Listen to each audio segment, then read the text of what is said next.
মেয়েকে গুন্ডাদের হাত থেকে বাঁচানোর জন্য এক ভয়ঙ্কর পুলিশ অফিসার সাধারণ জীবনযাপন শুরু করে দেয়। এভাবে বাবা মেয়ের দিন খুব ভালোভাবেই কাটতে থাকে, কিন্তু হঠাৎই তার মেয়ের ওপর আবারও বিপদ আসতে শুরু করে। এতে পুলিশ অফিসারটি আগে থেকেও বেশি ভয়ঙ্কর রূপে চলে আসার তাণ্ডব লীলা শুরু করে দেয়। বলছিলাম সদ্য মুক্তিপ্রাপ্ত বেবি জন সিনেমার কথা। কোনো রকম স্পয়লার না দিয়ে আর সময় নষ্ট না করে চলো গল্পের গভীরে ঢুকে পড়া যাক। সিনেমার শুরুতেই বাবা তার মেয়েকে স্কুলে নিয়ে যাচ্ছিল, কিন্তু প্রতিমধ্যে বাইকটা নষ্ট হলে ঠিক করতে থাকে বাবা। ওনার নাম জন আর ওর মেয়ের নাম খুশি।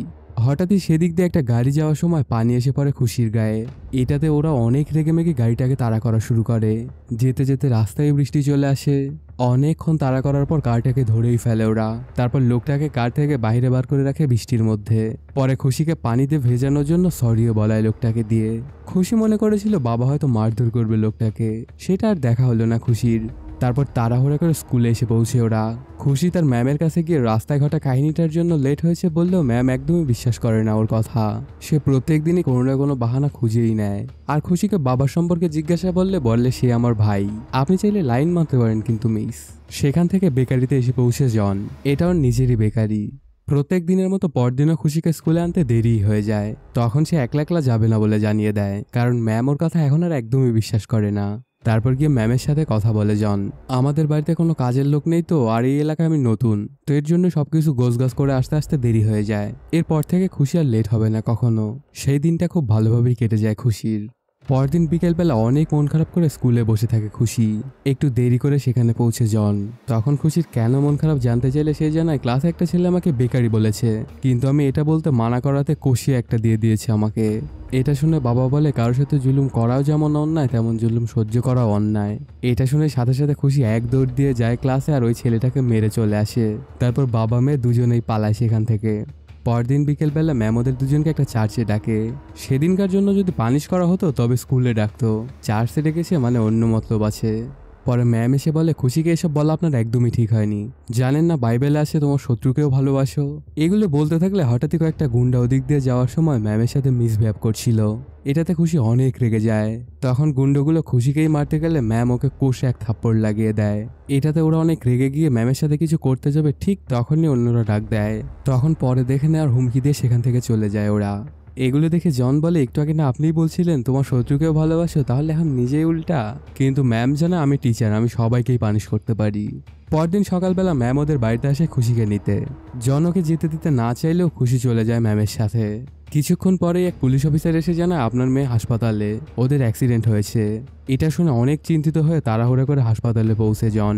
ম্যামকে দেখে তো এটা ওটা বলা শুরু করে দেয় সে। পরে এসে পৌঁছে খুশির কাছে, দেখতে পায় খুশির তেমন কিছুই হয়নি, আসলে ম্যাম ওকে বাঁচিয়েছিল।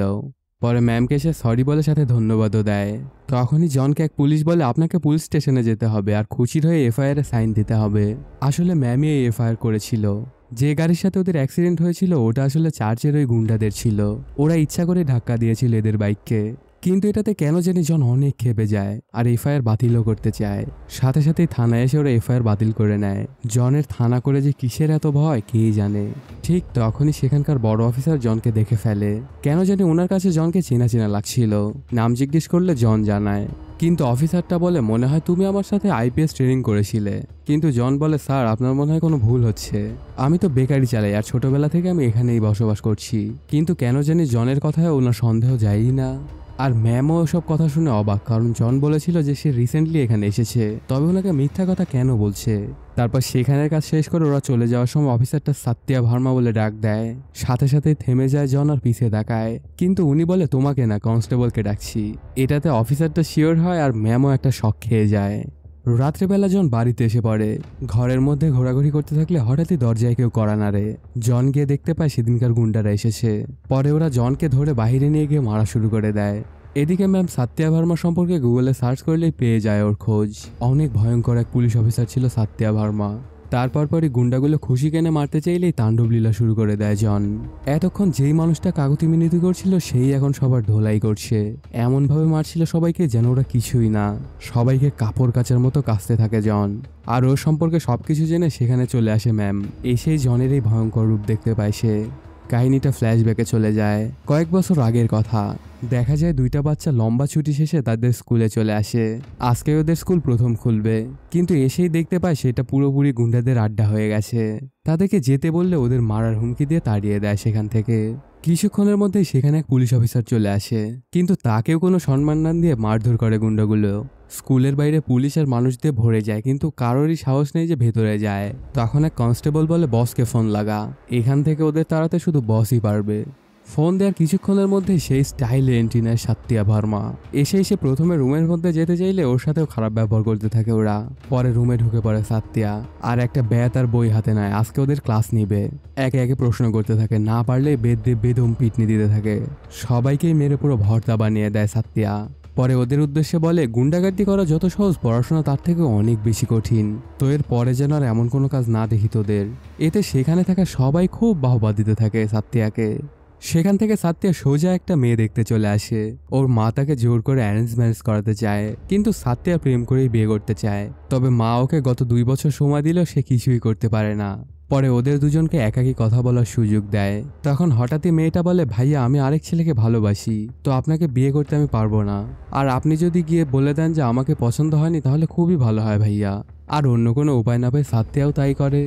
এই বিয়েটাও হলো না জন্য মা অনেক চিন্তিত হয়ে যায়। পরে গাড়ি করে বাড়ি যাওয়ার সময় সিগন্যালে দাঁড়ায় ওদের গাড়ি। হঠাৎই দুইটা বাচ্চা এসে ভিক্ষা চায়। তখন সাত্তিয়া ওদের সাথে কথা বলার চেষ্টা করলে কেন জানি ওরা ভয় পাচ্ছিল আর একদমই ওর সাথে কথা বলতে চাচ্ছিল না। পরে কোত্থেকে যেন একজন লোক এসে ওই দুইটা বাচ্চাকে অনেক করে শাসায় আর বেশি বেশি ভিক্ষাও করতে বলে। সাথে সাত্তিয়াকেও ধুমকি দেয়, কিন্তু সে জানতো না যে সাত্তিয়াকে। পরে গাড়িটা পার্ক করে সাত্তিয়া যায় ওর কাছে আর ধোলাই শুরু করে দেয়। সাথে সাথে আশপাশ থেকে আরো অনেকেই আসছিল সাত্তিয়াকে মারার জন্য, কিন্তু এক নিমিষেই সবার নকশায় বদলে দেয় সাত্তিয়া। পরে সবাইকে হাসপাতালেও সেই নিয়ে আসে, আর ওদেরকে ট্রিটমেন্ট দিচ্ছিল মীরা নামের এক ডাক্তার। এই অবস্থা কে করেছে জিজ্ঞাসা সাত্তিয়ার কথা বলে। পরে সাত্তিয়া আসলে ওকে অনেক কথা শোনায় মীরা। ক্ষমতা আছে বলে যা ইচ্ছা করবেন, ওদেরকে এমন পশুর মতো কেন মেরেছেন? আপনি একটা মানুষের বিভিন্ন পার্ট সম্পর্কে কিছু জানেন? কোনটা নষ্ট হলে কতদিন সময় লাগে সারতে, আর সেই দিনটা ওরা কি করে খাবে? তখন সাত্তিয়া বলে, এরা সবাই কি করে আপনি জানেন? সিগন্যালে যত বাচ্চা ভিক্ষা করে এদের এমন বাজে অবস্থা এরাই করেছে, কারো হাত পা ভেঙে তো কারো চোখ নষ্ট করে। আশেপাশের সকল সিগন্যাল মিলিয়ে 700-800 বাচ্চার বাজে দশা করেছে এই শয়তানগুলো। এটা শুনে মীরা বুঝতে পারে সাত্তিয়া ঠিকই করেছে। এটাতে ওর প্রতি হালকা ভালো লাগা তৈরি হয় মীরার। পরে বাচ্চাগুলো এসে সাত্তিয়াকে বলে, আমরা স্কুলে যেতে চাই ভাইয়া, সাথে আমাদের যাদের চোখের সমস্যা আছে তাদের অপারেশনও যদি করিয়ে দেন তাহলে খুব ভালো হয়। তো এগুলো সবকিছু খুব ভালোভাবে দেখাশোনা করারই আশ্বাস দেয় সাত্তিয়া। এইগুলো শুনে মীরা যেন ওর প্রেমেই পড়ে যায়, আর রাত্রেবেলা ওর ডিউটি শেষ হলে দেখা করতে যায় সাত্তিয়ার সাথে। এইসব শুনে সাত্তিয়ারও মনে যেন লাড্ডু ফুটে যায়। পরে রাত্রেবেলা এসে দেখা করে ওরা। দুজনেই দুজনকে পছন্দ করতে শুরু করে দেয়। ওদের দেখে এমনটা মনে হচ্ছিল যেন একে অপরের জন্যই সৃষ্টি হয়েছে। পরদিন সকালবেলা মা সাত্তিয়াকে একটা ফাংশনে নামিয়ে দিতে বললে তার অনেক কাজ আছে বলে মাকে আর নামিয়ে দেয় না। পরে সেখান থেকে তাড়াহুড়ো করে মীরার সাথে দেখা করতে চলে আসে সাত্তিয়া। তারপর ওর গাড়িতে করে মীরা সহ ওর বাকি বান্ধবীদেরকে একটা অনুষ্ঠানে নিয়ে আসে সাত্তিয়া। সেখানে দুজনে খুব আনন্দ করতে থাকে। হঠাৎই সাত্তিয়া সেখানে তার মাকে দেখতে পায়। তোর নাকি জরুরি কাজ আছে, তাহলে এখানে তুই কি করছিস? পরে দুজনকেই ধরে বাড়িতে নিয়ে আসে, আর সাত্তিয়াকে বলে, এই মেয়েকে আমার একদমই পছন্দ হয়নি, তোকে না করে দে যদি তুই তোর মাকে ভালোবাসিস। এসব শুনে অনেক মন খারাপ হয়ে যায় সাত্তিয়ার। পরে মীরাকে বাড়িতে নামিয়ে দিয়ে আসার সময় মন খারাপ করে থাকে সাত্তিয়া। তুমি আর মা একলা একলা কি কথা বলছিলা? এটা আমার জানা খুব জরুরি, তবে আমি মাকে কনভিন্স করতে পারবো আমাদের বিয়ের জন্য। প্রথমে মীরা মন খারাপ করে বলে, মায়ের একদমই পছন্দ হয়নি আমাকে।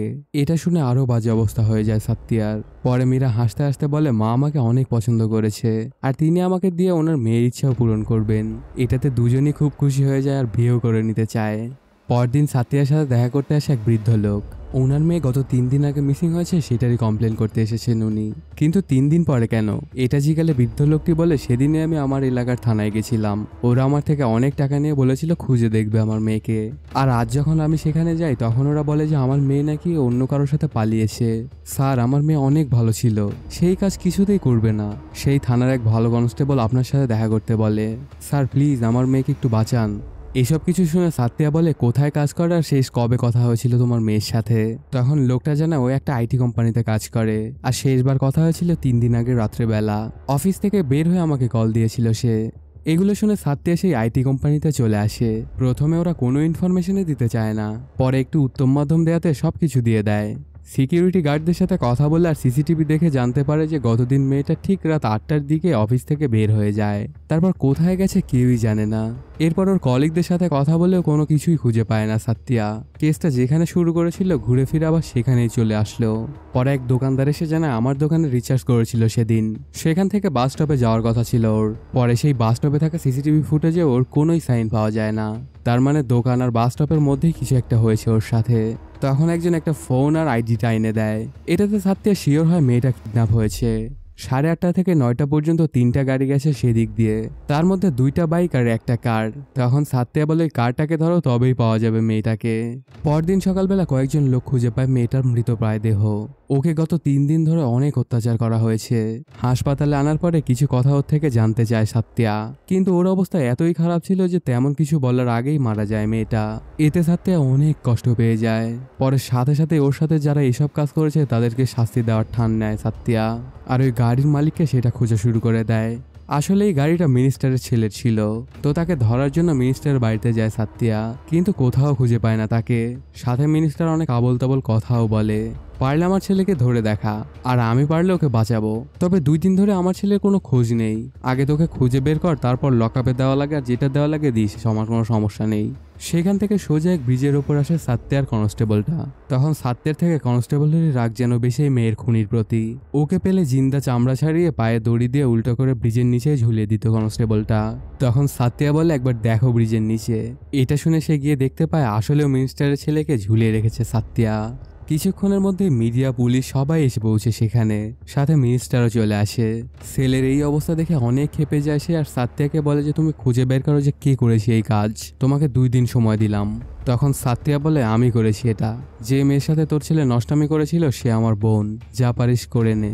কাহিনীটা প্রেজেন্ট টাইমে চলে আসে। ম্যামকে এসব কথাই শোনাচ্ছিল সাত্যা। পরে হ্যাপি চলে আসলে আর বাকি গল্প বলা হয় না সাত্যার। তখন ম্যাম বেকারিতে এসে ওই কনস্টেবলটাকে অনেক করে রিকোয়েস্ট করে বাকি গল্পটা বলার জন্য। আর মীরারই বা কি হয়েছিল, আর হ্যাপি কার মেয়ে। তখন কনস্টেবল বলা শুরু করে। কাহিনীটা আবারও ফ্ল্যাশব্যাকে চলে যায়। এই পর্যায়ে মীরা সাত্যাকে তার বাবার সাথে দেখা করতে নিয়ে যাচ্ছে।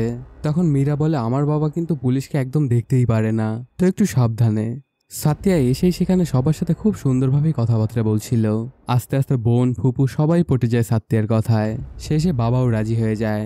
ঠিক তখনই গুন্ডারা হামলা করে ওদের ওপর। সাথে সাথেই সাত্যার অন্য রূপ দেখা যায়। সবাইকেই ধরে ধরাই করতে থাকে সাত্যা, কিন্তু এগুলা দেখে বাবা ওই পুলিশের সাথে মীরার বিয়ে দিবে না বলে জানায়। তারপর সেখান থেকে মীরাকে টানতে টানতে নিয়ে চলে যায়। আর সাত্যা সোজা চলে আসে বব্বর শেরের বাড়িতে, আর তাকে অনেক করে শাসিয়ে যায় সাত্যা। কেন জানি কিছুই বলে না বব্বর শের। রাত্রেবেলা সাত্যা অনেক করে কল দিলে ফোন ধরে না মীরা। পরে সেখানেই চলে আসে সাত্যা। তখন মীরা বলে আমি তোমাকে বিয়ে করতে পারবো না। গতকাল দেখোনি তোমার জন্য আমার পুরো পরিবার কি ভয়ঙ্কর অবস্থা হয়েছিল, তো আমি চাই না আমাদের সন্তানের সাথেও এমন হোক। তখন সাত্যাকে ওর চাকরি ছেড়ে দিতে বলে মীরা, না হলে ওকে বিয়ে করতে পারবে না বলে জানিয়ে দেয়। কিন্তু এটা কোনোভাবেই সম্ভব না সাত্যার পক্ষে, কারণ সে মীরাকে যতটা ভালোবাসে তার চাকরিকেও ঠিক ততটাই ভালোবাসে। তারপর অন্য আর কোনো উপায় না পেয়ে মীরা মেনে নিতে বাধ্য হয়। কিছুদিনের মধ্যে বিয়ে করে নেয় ওরা দুজন। তারপরে বাচ্চা পেটে আসে মীরার। তার কিছুদিন পরে বাচ্চা হয়ে যায়, মেয়ে হয় ওদের। আস্তে আস্তে বড় হতে থাকে ওদের মেয়ে। জীবন খুব সুন্দরভাবেই কাটছিল ওদের। হঠাৎই একদিন দুজনে সুখ দুঃখের কথা বলছিল। ঠিক তখন একটা গুলি এসে লাগে মীরার গায়ে, সেখানেই পড়ে যায় সে। আর তখনই এন্ট্রি নেয় বব্বর শের। সাথে অনেক সন্ত্রাসী নিয়েও এসেছিল। একটা গুলি সাত্যার বুকেও করে। পরে ওকে অনেক মারতে থাকে। হঠাৎই বব্বর উপরে সাত্যার মায়ের কণ্ঠ শুনতে পায়, আর সেখানে গিয়ে এক ঝাটকায় সাত্যার মাকে মেরে দেয়। পরে বাচ্চাটাকে বাথটাবে রেখে জোরে করে পানি ছেড়ে দেয়, আর মরার জন্য ছেড়ে নিচে আসে সাত্যার কাছে আর বলতে থাকে আমার ছেলেকে মেরে যে তুই কি ভুল করেছিস এখন বুঝবি। আস্তে আস্তে তোর আশেপাশে সবাই মরতে থাকবে, আমাকে তুই চিনিস না। এটা বলেই সেখান থেকে চলে যায় ওরা, আর বাড়িতে একটা বোম ফিট করে রেখে যায়। এদিকে হঠাৎই মীরা জেগে ওঠে, এখনো সে মারা যায়নি। তখন সাত্যের বাজে অবস্থা দেখে উপরে যায়। মাকে দেখতে প্রায় মৃত অবস্থায় পড়ে আছে, আর খুশিরও খুব বাজে অবস্থা হয়ে গেছে। তখন খুশিকে এনে সাত্যকে বারবার ডাকতে থাকে। পরে জ্ঞান ফিরে পায় সাত্যা। তখন ওকে বলে যদি খুশির জন্য ভালো বাবা হতে পারো তবেই নিয়ে যাও ওকে, আর আবারও যদি পুলিশ হও তবে দরকার নেই। আর সেখানেই মারা যায় মীরা। পরে অনেক কষ্ট করে সাত্যা বেঁচে যায়, আর পুরো বাড়িটাই ধ্বংস হয়ে যায়। সবাই মনে করে যে মারা গেছে সাত্যা। কাহিনীটা প্রেজেন্ট টাইমে চলে আসে। এভাবেই সাত্যা হয়ে গেল জন। এদিকে জন এসেছিল ওই গুন্ডাদেরকে সরি বলতে। পরে ওই গুন্ডাদের বসের সাথে সব ঠিক হয়ে যায় ওর। পরদিনই খুশিটা শিক্ষা সফরে যাওয়ার জন্য বের হয়ে পড়ে। সাথে সাথেই সাত্যার ফোনে একটা কল আসে। বব্বর শের কল দিয়েছে আর সাত্যাকে অনেক করে হুমকিও দেয়। সাথে সাথেই খুশিদের বাসটা ব্রিজ থেকে পড়ে যায়। পরে সাত্যাও ঝাঁপ লাগায় সেই পানি, তার অনেক কষ্ট করে বাঁচায় খুশি সহ বাকি সবাইকে। কিন্তু ওদের জন্য বাচ্চাদের এত কষ্ট হওয়াতে খুব মন খারাপ হয় সাত্যার। তখনই বব্বসের কল দিয়ে আবারও হুমকি দেয় সাত্যাকে। কিন্তু এটাতে কেন জানি সাত্যা খুব খুশি হয়ে যায়। এক পুলিশ স্টেশনে অ্যাক্সিডেন্টের একটা কেস আসে, কিন্তু ওই লোকের থেকে টাকা খেয়ে বাতিল করে দিতে চায় পুলিশ অফিসারটা। তখনই সেখানে চলে আসে সাত্যা।